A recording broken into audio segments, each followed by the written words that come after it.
Malankara orthodox സഭയുടെ അതിപുരാതനമായ നൂറുകൊല്ലത്തിലധികം പഴക്കമുള്ള ഒരു പള്ളിയാണ് ആയിരുള്ള സെന്റ് മേരീസ് ചർച്ച്. ഇപ്പോൾ ലോകമെമ്പാടുമുള്ള ക്രൈസ്തവ വിശ്വാസികളല്ല, ലോകമെമ്പാടുമുള്ള ക്രൈസ്തവ സ്നേഹികളുടെ ഇടയിൽ വരെ ഈ സെന്റ് മേരീസ് ചർച്ച് ഒരു ചർച്ചാ വിഷയമാണ്. സമൂഹ മാധ്യമങ്ങളിൽ തലങ്ങും വിലങ്ങുമിട്ട് ആക്രമിക്കുകയും തലോടുകയും ഒക്കെ ചെയ്യുന്നുണ്ട് വിശ്വാസികൾ ഈ സെന്റ് മേരീസ് ചർച്ചിനെ. ചർച്ചിലെ അംഗങ്ങൾ അവർക്കുമുണ്ട് ചിലത് പറയാൻ. എന്താണ് ഇപ്പോൾ നടക്കുന്നത്? ഇപ്പോൾ നമ്മുടെ സ്റ്റുഡിയോയിലുള്ളത് സെന്റ് മേരീസ് ചർച്ചിലെ തന്നെ ജോജുവും തോമാച്ചനുമാണ്. അവർ വളരെ സജീവമായിട്ട് ആ സെന്റ് മേരീസ് ചർച്ചിന്റെ കാര്യങ്ങളിൽ ഇടപെടുകയും അവിടെ നിഷ്പക്ഷതയും സമാധാനവും ജനാധിപത്യവും അതിലൊക്കെ ഉപരിയായി വിശ്വാസവും പുലരണം എന്ന് ആഗ്രഹിക്കുന്നവരാണ് ജോജുവും തോമച്ചനും. അവർക്ക് ചിലത് പറയാനുണ്ട്, അതിനുള്ള അവസരം ഞങ്ങൾ കൊടുക്കുകയാണ്. ശരിക്കും അതിപുരാതനമായ ഒരു ചർച്ചാണ്. ആ ചർച്ചിൽ വളരെ ഒഴിവാക്കാമായിരുന്ന ചില സംഭവവികാസങ്ങളാണ് ഇപ്പോൾ നടന്നത്, അല്ലേ? എന്തൊക്കെയാണ് ഒന്ന് ചുരുക്കി പറയാമോ? അത് ഇതിന്റെ സംഭവവികാസങ്ങളുടെ തുടക്കം പറയുമ്പോൾ ഏകദേശം ഒരു 12 വർഷ കാലയളവ് അല്ലെങ്കിൽ ഒരു വ്യാഴവട്ടത്തോളമായി ഇത് തുടങ്ങിയിട്ട്. പക്ഷെ ഇത് പുറത്തേക്ക് അറിയാൻ തുടങ്ങിയിട്ട് ഇപ്പോൾ ഒരു വർഷക്കാലമേ ആയിട്ടുള്ളൂ. അപ്പൊ അതിന്റെ മൂർച്ഛന്യ അവസ്ഥയിൽ അല്ലെങ്കിൽ അതിന്റെ ഏറ്റവും വലിയ പരാമതയിൽ എത്തിയപ്പോഴാണ് അതിപ്പോ ആൾക്കാർ അറിയാൻ തുടങ്ങിയതും ശ്രദ്ധിക്കാൻ തുടങ്ങിയതും. പലപ്പോഴും തെറ്റായ വീക്ഷണത്തോടു കൂടി ഞങ്ങളെ പലപ്പോഴും തെറ്റിദ്ധരിക്കുന്ന രീതിയിൽ ചർച്ച പോയിട്ടുണ്ട്. എന്തുകൊണ്ട് നിങ്ങളാണ് അവിടെ പ്രശ്നക്കാര് എന്ന് എന്താണ് പ്രശ്നം എന്നുള്ളത് ഒന്നും കൂടി തുടക്കത്തിൽ പറഞ്ഞു കഴിഞ്ഞാൽ പ്രേക്ഷകർക്ക് ഒന്നുകൂടി മനസ്സിലാകും എന്തിനെ ആസ്ഥാനമാക്കിയാണ് ഈ പ്രശ്നങ്ങൾ തുടങ്ങിയത്. ഇപ്പോ നിലവിലെ സാഹചര്യത്തെ പറ്റി പറയാം. കഴിഞ്ഞ ഒരു വർഷം കൊണ്ട് നടന്ന കുറച്ച് സാഹചര്യങ്ങളെ പറ്റി പറയാം. നിലവിൽ ഇപ്പോ അവിടെ ഇടയ്ക്ക് ക്രിസ്മസ് കരോളുമായിട്ട് ബന്ധപ്പെടുത്തി ഒരു ചെറിയൊരു സംഘർഷം ഉണ്ടായി. അതിൽ ഒരു FIR ഇടുകയും കേസ് ആവുകയൊക്കെ ചെയ്തു. അപ്പൊ അത് സ്റ്റേഷനിലൊക്കെ എത്തിയപ്പോൾ അതിശയത്തോടെ പോലീസ് അധികാരികൾ ചോദിക്കുകയുണ്ടായി, ഒരു ചർച്ചിന്റെ പേരിൽ ഒരു വ്യക്തിയുടെ പേരിൽ ഒരു FIR ഇടുന്നത് ആദ്യമായിട്ടാണ്. കാരണം സ്വാഭാവികമായ സെറ്റിൽമെന്റ്സ് ആണ് അവിടെ നടക്കാറുള്ളത്. കാരണം നമുക്ക് എന്തിനും ഏതിനും പരാതി കൊടുക്കുന്ന ഒരു പ്രവണതയാണുള്ളത്. എന്നിരുന്നാൽ പോലും നമ്മൾ പരസ്പരം ചർച്ച ചെയ്താൽ തീരാത്ത ഒരു പ്രശ്നവുമില്ല. പക്ഷേ ഇവിടെ ചർച്ചകൾ നടന്നിട്ടില്ല. ഒരു ചർച്ച പോലും, ഒരു മിനിറ്റ് പോലും ചർച്ചകൾ നടന്നിട്ടില്ല. അതിൽ നമുക്ക് വലിയ പരാതിയുണ്ട്. അതിൽ ഏറ്റവും വലിയ പരാതി എന്ന് പറഞ്ഞാൽ, അതുപോലെ പലരും ചോദിക്കുന്ന ഒരു ചോദ്യമുണ്ട്, നിങ്ങൾ നിലവിൽ ഇതിന് പരാതികൾ കൊടുത്തിട്ടുണ്ടോ? ഇനി പരാതികൾ കൊടുക്കാൻ സ്ഥലം ബാക്കിയില്ല. കാര്യം സഭയുടെ മേലധ്യക്ഷന്മാർക്ക് ഒരാളെയും വിടാതെ പരാതി കൊടുത്തിട്ടുണ്ട്. ഈ സംഘടനകൾക്ക് ഒരുപാട് പേർക്ക് പരാതി കൊടുത്തിട്ടുണ്ട്. പിന്നെ SHO DYSP തലത്തിൽ തൊട്ട് CM വരെ പരാതി കൊടുത്തിട്ടുണ്ട്. വനിതാ കമ്മീഷന് പരാതി കൊടുത്തിട്ടുണ്ട്. CWC പരാതി കൊടുത്തിട്ടുണ്ട്. പക്ഷേ ഈ പരാതികളെല്ലാം എന്തുകൊണ്ട് നടപടിയാവുന്നില്ല എന്ന് ഞങ്ങൾ പരിശോധിക്കാൻ തുടങ്ങിയപ്പോൾ ചിലര് ഇതിന് തടസ്സം നിൽക്കുന്നു. അത് സാമ്പത്തികം കൊണ്ടോ അല്ലെങ്കിൽ അവരുടെ പൊളിറ്റിക്കൽ പവർ കൊണ്ടോ അവരതിനെ ഒതുക്കുന്നു എന്നാണ് മനസ്സിലാക്കാൻ സാധിച്ചത്. പിന്നെ രണ്ടാമത്, ഇപ്പോ ഇവിടെ വരേണ്ട ഒരു സാഹചര്യം ഉണ്ടായത്, ഈ പ്രശ്നം നടന്നിട്ട് ഇന്നേക്ക് 6 മാസമായി. ഈ പ്രശ്നത്തിന്റെ വീഡിയോ ലോകമാകമാനം സ്പ്രെഡ് ചെയ്തിട്ടുണ്ട്. അതിൽ നിന്ന് നിങ്ങൾക്ക് തന്നെ കാണുമ്പോൾ മനസ്സിലാവും. ആ അച്ഛൻ പറയുന്നുണ്ട്, ഞാനിവിടത്തേക്ക് മാറി വന്നിട്ട് 15 ദിവസമേ ആയിട്ടുള്ളൂ. എനിക്ക് പഠിക്കാൻ സമയം തന്നാൽ ഞാൻ ഈ പ്രശ്നങ്ങളെ ദൂരീകരിക്കാം. അച്ഛന് പള്ളിക്കകത്ത് കയറ്റുന്നതിന് ബുദ്ധിമുട്ടൊന്നുമില്ല. പള്ളിയിൽ ആർക്കും പ്രവേശിക്കാമല്ലോ. പള്ളി എന്ന് പറയുന്നത് പൊതുവായ ഒരു സംവിധാനമാണ്. അത് ആർക്കും പ്രവേശിക്കാം. അവിടെ അച്ഛൻ തന്നെ ഈ അടുത്ത സമയത്ത് ഒരു ഓഡിയോയിലും കണ്ട് പറയുന്നു, അല്ലെങ്കിൽ പള്ളിയിലെ ആരാധന സെക്രട്ടറിയാ പറയുന്നതെന്ന് തോന്നുന്നു, പള്ളിയിലെ ആരാധന സ്വാതന്ത്ര്യത്തെ ആർക്കും നിഷേധിക്കാൻ പറ്റില്ല. അത് തന്നെ എനിക്കും പറയാനുള്ളൂ. പക്ഷെ അവിടെ നടന്നതൊന്നും അല്ല. അന്ന് അകാരണമായി മെത്രാപ്പോലിത്തയോടുള്ള വൈരാഗ്യം അവര് മനസ്സിൽ വെച്ചുകൊണ്ട് അവിടെ മെത്രാൻ പക്ഷം ഉണ്ടെന്ന് പറയുന്നു, മറുപക്ഷം ഉണ്ടെന്ന് പറയുന്നു. നമുക്കറിയില്ല. എന്റെ പേര് ഇവിടെ അഭിസംബോധന ചെയ്ത് ജോജു എന്നാണ്. എന്റെ യഥാർത്ഥ പേര് ജിജോ എന്നാണ്. അപ്പം എനിക്കൊരു കാരണവശാലും ഒരു പക്ഷവും ഇല്ല. വളരെ ഓപ്പണപ്പായിട്ട് പറയാം, ഞാൻ ഒരു പക്ഷത്വമല്ല. കാര്യം എനിക്കും നോർമലായിട്ട് അവിടെ ആരാധനയിൽ സംബന്ധിക്കണം. അപ്പൊ എന്നോടുള്ള ഇവരുടെ പ്രതികാര ബുദ്ധി എന്താണെന്ന് ഞാൻ ഈ കഴിഞ്ഞ 6 മാസമായി ചിന്തിക്കാൻ തുടങ്ങി. ഞാൻ വർക്കൗട്ട് ചെയ്തപ്പോൾ എനിക്ക് മനസ്സിലായ ഒരു ആകെത്തുക എന്ന് പറയുന്നത്, ഞാൻ അവിടെ ഒരു 2 വർഷക്കാല അവധിക്ക് മുന്നേ അവിടെ കുറച്ച് പുനരുദ്ധാരണ പരിപാടികൾ ചെയ്തു. അതെന്ന് പറയുന്നത്, ഞാനൊരു ജനറൽ കൺവീനറായിട്ട് അവിടെ എന്നെ അവർ നിയമിച്ചു. ഇതേ പൊതുയോഗം, ഇടവക പൊതുയോഗം, അവിടെയാണ് മനസ്സിലാക്കേണ്ടത്. പൊതുയോഗം, ജനറൽ ബോഡി എന്നെ അവർ നോമിനേറ്റ് ചെയ്തു, എന്നെ നിയോഗിച്ചു. സ്വാഭാവികമായി ഞാൻ അതിന്റെ വർക്കുകൾ സ്റ്റാർട്ട് ചെയ്തു. പക്ഷേ ഒരു കാര്യം നിങ്ങൾ മനസ്സിലാക്കണം, സാമ്പത്തികം ഒന്നും കൈകാര്യം ചെയ്യുന്നത് ഞാനല്ല, അത് അവിടുത്തെ ദൃഷ്ടിയുണ്ട്. അത് ഞാൻ മുൻകൂട്ടി തന്നെ പറഞ്ഞിരുന്നു. അപ്പൊ എന്റെ റോൾ എന്താണെന്ന് പറഞ്ഞാൽ അവിടുത്തെ സൂപ്പർവിഷൻ അല്ലെന്നുണ്ടെങ്കിൽ അതിന്റെ കൺസൾട്ടന്റ്. അപ്പൊ അതിന്റെ കൺസൾട്ടന്റിന് ഞാൻ എന്നെങ്കിൽ ചെലവ് കാശ് ഒന്നും എടുക്കുന്നില്ല, ഞാൻ എന്റെ സ്വന്തം പോക്കറ്റിൽ നിന്ന് തുകയെടുത്താണ് ചെയ്യുന്നത്. അപ്പൊ അത് ചെയ്തു തുടങ്ങിയപ്പോൾ തന്നെ അരിഷ്ടതകളും പ്രശ്നങ്ങളുമായി. കാരണം ഇന്ന് നിലവിലുള്ള ഈ ഭരണസമിതിയിൽപ്പെടുന്ന ഒറ്റ അംഗം പോലും അന്ന് ആ കമ്മിറ്റിയിൽ ഇല്ലായിരുന്നു.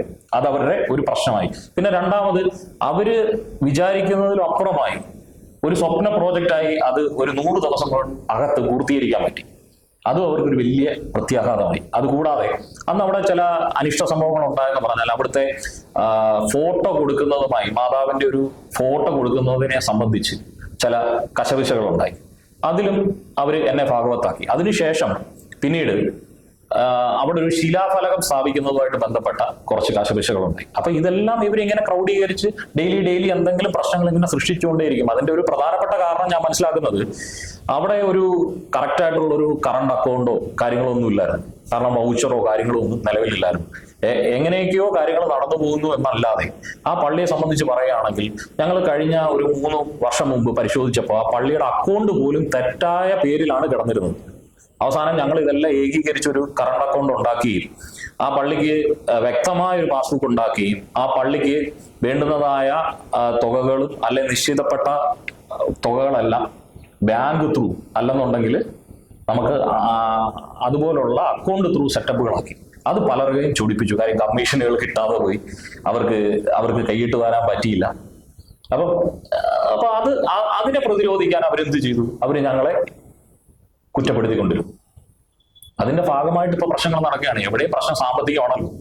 ആ പള്ളിയിൽ സാമ്പത്തിക ബുദ്ധിമുട്ടുണ്ടായിരുന്ന കാലഘട്ടത്തിൽ ഞങ്ങളായിരുന്നു ഭരണസമിതിയിൽ ഉണ്ടായിരുന്നത്. അതിനെ പള്ളിയെ നല്ല രീതിയിൽ മേളിലേക്ക് ഉയർത്തിക്കൊണ്ടുവന്നപ്പോൾ സാമ്പത്തിക ബുദ്ധിമുട്ടില്ല. ഇപ്പൊ അവർക്ക് അവിടെ ഭരിക്കണം, കാരണം വരവുണ്ട്. ശരിക്കും ഇതില് ഓഡിറ്റ് എന്ന സംഭവം ഈ കണക്കിൽ വരാം. ഉണ്ട്. ആരായി ഓഡിറ്റ് ചെയ്യും? കഴിഞ്ഞ പ്രാവശ്യത്തെ ഓഡിറ്റർ, ഇപ്പൊ 2023-24 വർഷത്തെ ഓഡിറ്റർ ജിജോ ആയിരുന്നു. അപ്പോൾ ജിജോ ഓഡിറ്റ് ചെയ്ത് അർദ്ധവാർഷിക പൊതുയോഗത്തിൽ ഇതിന്റെ 1-2 സംഭവങ്ങൾ അവതരിപ്പിച്ചപ്പോൾ തന്നെ മാനേജിംഗ് കമ്മിറ്റി ഒന്നടക്കം ജിജോയെ ആക്രമിക്കാൻ നിന്നു.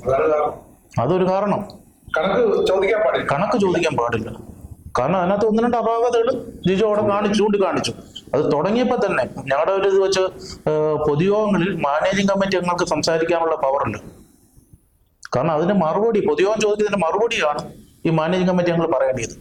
എന്നാൽ ഈ കണക്കിന്റെ അവതരണം ആഡിറ്റിംഗ് അങ്ങോട്ട് വന്ന് ആഡിറ്ററുടെ റിപ്പോർട്ട് അങ്ങോട്ട് പറഞ്ഞു തുടങ്ങിയപ്പോഴത്തേന് തന്നെ കമ്മിറ്റി അംഗങ്ങൾ ഒന്നടങ്കം എഴുന്നേറ്റ് അവിടെ കശപിശ ഉണ്ടാക്കി ആ പൊതുയോഗം നടക്കാൻ അവർ സമ്മതിച്ചില്ല. ആ പൊതുയോഗം പിരിച്ചുവിട്ടു. അന്നത്തെ വികാരി ആ പൊതുയോഗം പിരിച്ചുവിടേണ്ടി വന്നു. എന്റെ അറിവിലില്ല. അതൊക്കെ അങ്ങോട്ടും ഇങ്ങോട്ടും പറഞ്ഞ് തീർത്ത് പോകുന്ന ഈ സംശയങ്ങൾ ചോദിച്ചതിന്റെ മറുപടി കൊടുത്ത് പോകുന്ന ഒരു സെറ്റിൽമെന്റിന്റെ ആയിരുന്നു അതിന് മുമ്പ് വരെ ഈ പള്ളിയിലും ഉണ്ടായിരുന്നത്. പക്ഷെ ഇവര് കുറച്ചുപേര് ഈ നിർമ്മാണ പ്രവർത്തനത്തിന് ശേഷം ഒന്നും പറയുന്നില്ല. ഇതായിരിക്കുന്നു ഇതിന്റെ കണക്കുകൾ സുതാര്യമാണ്. ആ വരവ് ചെലവ് കണക്കുകൾ ഓരോ വീട്ടിലും ഈ ബുക്ക് അടിച്ചിറക്കി കൊടുത്തിട്ടുണ്ട്. പൊതുയോഗത്തിൽ ഒരു ചോദ്യം ചോദിക്കാൻ അവർക്കില്ലായിരുന്നു. അതാണ് ഏറ്റവും വലിയൊരു പ്ലസ് പോയിന്റ്. ഞാനായിരുന്നു സെക്രട്ടറി, ഇദ്ദേഹം അതിന്റെ വർക്കിന്റെ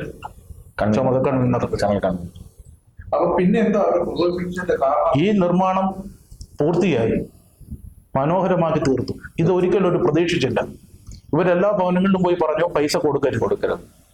അങ്ങനെ ഒരുപാട് താക്കീതുകളുണ്ടായിരുന്നു. പക്ഷെ അതിനെയൊക്കെ മറികടന്ന് ഞാൻ പറഞ്ഞില്ലേ, ഒരു മാതാവിന്റെ അദൃശ്യമായ സാന്നിധ്യം അവിടെ പ്രവർത്തിച്ചു. ഈ 2000 രൂപ തരാൻ തീരുമാനിച്ചിരുന്ന ആളും 1 ലക്ഷം രൂപയെ മേടിച്ചു. ഓരോ സ്പോൺസറായിട്ട് ഓരോന്ന് തന്നു. ഇതാണ്ടേ എല്ലാം ഇതിനകത്തുണ്ട്. ആരെത്ര രൂപ തന്നെന്നും അതിനകത്ത് എത്ര രൂപ ചെലവായെന്നും ബാക്കി എത്ര ഉണ്ടെന്നും എല്ലാം അവിടെ സുതാര്യമായ കണക്ക് താണ്ടേ. ഒരു സംശയവും അവർ ചോദിച്ചില്ല. പൊതുയോഗത്തിൽ ഒരു സംശയം അവർക്കില്ലായിരുന്നു. പക്ഷെ 2 വർഷം കഴിഞ്ഞ് ഇപ്പം മാറി എന്ന് പറയുന്നുണ്ട്. അതുകൊണ്ട് ഇതുണ്ടെന്നത് അത് നമ്മളിപ്പോ കാരണം ഇത് ആക്ടിങ് കഴിഞ്ഞ് പോയി എല്ലാ കാര്യങ്ങളും റെഡിയായിരുന്നു. പുതിയ ഭരണസമിതി വന്നപ്പോഴത്തേക്കാണ് പുതിയ 2ാമത്തെ ഭരണസമിതിയാണിത്. അപ്പോഴാണ് അവർക്ക് ഇത് തോന്നുന്നത്. ഇപ്പൊ അവർ ചെയ്യാൻ പോകുന്നത് അന്ന് അതിനകത്ത് നിന്നവരെന്ന് വെച്ചാൽ മിക്കവാറും ഉള്ളവർ അവരുടെ വശത്താക്കി കഴിഞ്ഞു. ഇപ്പൊ ഞങ്ങൾ 1-2 പേരെ അവർക്ക് കിട്ടുന്നില്ല. അതിനവര് കുടുംബത്തോടെ അവരുടെ കുറെ നടന്ന് അവരെ തേജോവധം ചെയ്യുക, അവരെ പള്ളിയിലെ ഒരു പരിപാടിയിൽ പങ്കെടുപ്പിക്കാതിരിക്കുക, ഇടവക മെത്രാപ്പോലീത്ത കൽപ്പന അയച്ചിട്ട് പോലും അവരത് അനുസരിക്കുന്നില്ല. 2 കൽപ്പന. ഇവർക്ക് നമ്മുടെ മെത്രാപ്പൊലീത്തയ്ക്ക് പരാതി കൊടുക്കാമെന്ന് മാത്രമേ ഈ ഒരു വിഷയത്തിൽ. തീർച്ചയായും ഞങ്ങളുടെ പേരിൽ ഒരു പൊതുയോഗത്തിന്റെ തീരുമാനം എന്ന് പറഞ്ഞാൽ, ഒരു പൊതുയോഗ തീരുമാനം എടുക്കുമെന്ന് പറഞ്ഞു കഴിഞ്ഞാൽ അവർക്ക് മെത്രാപ്പോലീത്ത അഡ്വക്കേറ്റ് ശുപാർശ ചെയ്യുക, അല്ല ഒരു തീരുമാനം എടുക്കാനുള്ള പവർ പൊതുയോഗത്തിനില്ല.